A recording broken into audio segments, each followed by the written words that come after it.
Redeemer and Sanctifier. Please be seated.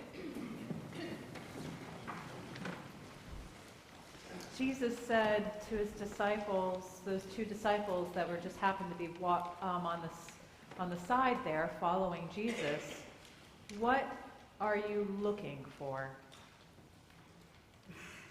So what are you looking for? For me, I think I'm looking for this holiday weekend, a quiet moment by the fire with my husband. Perhaps if I could have a stop button around the news, I think I would just push that for a little while, right? Or if I had the ability to have a pause button, I would pause this moment right now to be in this community surrounded by people who love each other, who love God, and have hope and love and light for this world. I'd pause it right here, right now. I don't have that button, and I'm sure you don't either. And, there's no stopping the news. And this understanding of what are you looking for isn't exactly a great translation of the Greek. A better translation is, what are you seeking? Not just kind of what you hope for, but what do you need? Seek is a more, in this sense, this Greek word is a more sense of need. What do you need out of life? I need more light and love in this world. I need more light and love in my world and in my life. I think that's pretty basic for all of us humans, right? We need more love. We need more light in our worlds. Dr. Audrey West is the theologian who came up with these translations that I'm talking about. And if you notice, the disciples, in response to what do you need, their response is really odd. Where are you staying?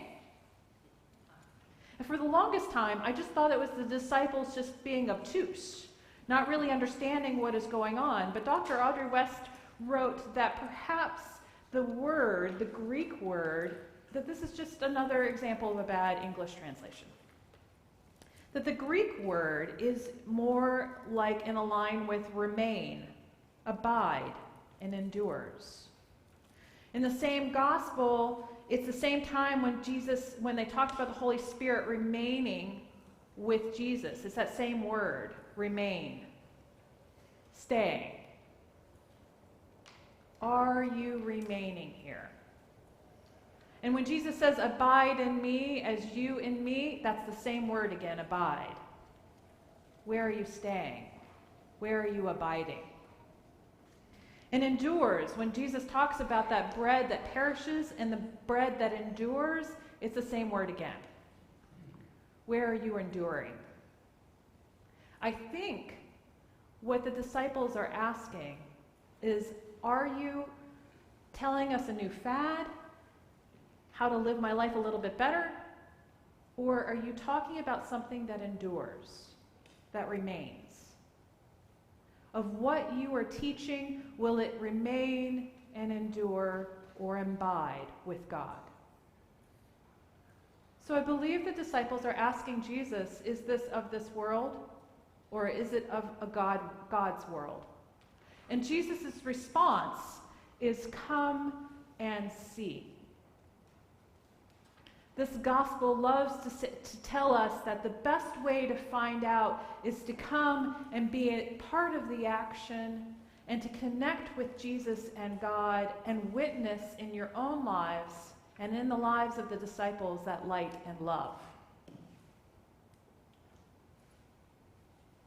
So, what do you need of this world and the next?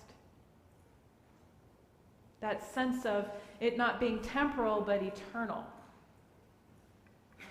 This Sunday falls on one of my favorite holidays, Martin Luther King's celebration of his birthday. And the reason I love this holiday is because I think he was the most incredible pastor and probably most important speech. I mean, he gave the best speeches I've ever heard in my life. If you get a chance to today, I recommend you listen to I Have a Dream. You can find it on the internet. I come to tears every single time I hear it. And the reason I'm inspired by him and today's gospel is that he was a preacher who understood that the best way to get to the things eternal is to go through the temporal. He advocated for this world to change so that our lives can be a little closer to what God wanted for us in the beginning. He always had his eye on the eternal, that we are called to be children of God together, to treat and to love each other as children of God.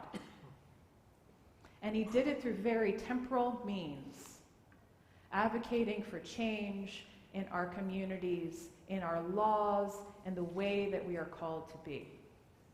He connected that sense of civic duty and his duty as a Christian to proclaim the gospel in it. I'm reminded of this because I also caught myself wanting to put a pause on the news because we're 10 months out of election. And it has already gotten really nasty. And I can't do any type of social media without having 6 or 7 ads for one candidate or another. And so I'm reminded today that as a Christian, we are called to live out our lives as Christian in that civic duty as well. This past weekend, I was listening to the news, and I heard an interview from the mayor of St. Louis Obispo, Mayor Harmon, and she was advocating what she said on this interview. She was being interviewed because she had gotten several death threats and several threats about being a mayor and a woman at the same time. But what she said that caught me off guard was that we really look for candidates that are strong when what we really need are candidates that are full of heart.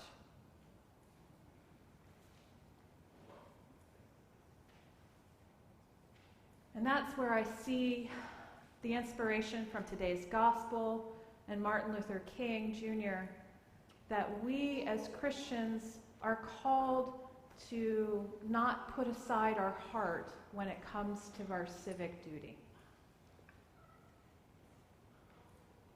In every single thing we do, including engaging in this upcoming election, I pray that you think about the candidates that you're going to be voting for and see if they are looking for things temporal or eternal. Martin Luther King had a dream, and we're so far from that dream. I pray that we, through this election and through our country and our civic duty, we may elect leaders that will help us continue on that journey. Now, I'm not going to tell you who to vote for. That is not my job. But I am going to say, I hear a lot of the phrase, politics don't belong in the pulpit. Well, I don't know how I, as a Christian, can live out my faith taking out what I do in the polls.